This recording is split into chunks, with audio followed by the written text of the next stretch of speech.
రుక్మిణిని తీసుకువెడుతున్న శ్రీకృష్ణునితో రుక్మి పలికిన పరుషమైన పదములు శ్రీ భాగవత పద్యములు.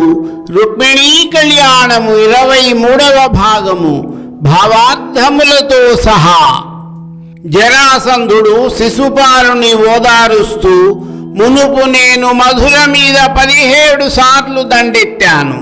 అన్నిసార్లు మాధవుని చేతిలో ఓడి నా సేనను నష్టపోయాను. ఒకసారి బలరాముడి చేతికి చిక్కితే కృష్ణుడు విడిపించాడు.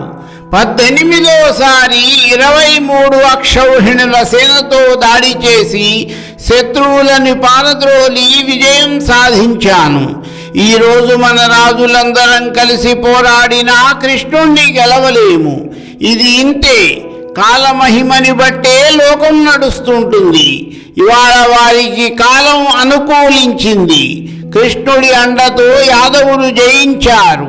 కాలం కలిసి వస్తే మనం కూడా మరలా వారిని యుద్ధంలో జయిస్తాము. ఇంత మాత్రము దానికి విచారించడం ఎందుకు అని పలికాడు. తరువాత ఏమి జరిగింది? ఈ విధముగా శిశుపాలుడి మనోవేదన పోగొట్టి జరాసంధుడు మొదలైన రాజులు తమ తమ రాజ్యములకు వెళ్ళిపోయారు. శిశుపాలుడు తన సేనతో తన పట్టణానికి వెళ్ళిపోయాడు. ఇంతలో రుక్మిణీదేవి అన్నయ్యైన రుక్మి కృష్ణుడు తన చెల్లెల్ని తీసుకుపోవడం సహించలేక యుద్ధానికి సిద్ధమై ఒక అక్షౌహిణీ సేనతో చక్రి వెంటబడి తన సారథితో ఈ విధముగా పలికాడు.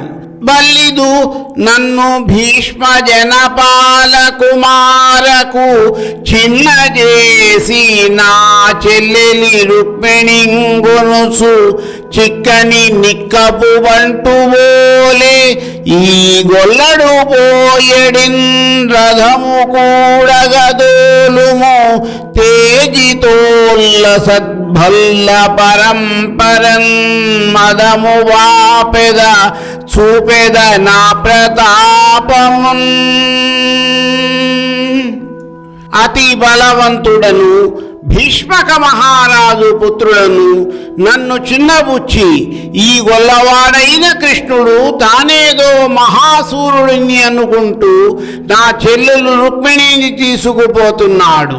సారథి, వాని వెంట నుండి రథమును త్రోలుము. నా శౌర్య ప్రతాపములు చూపిస్తాను.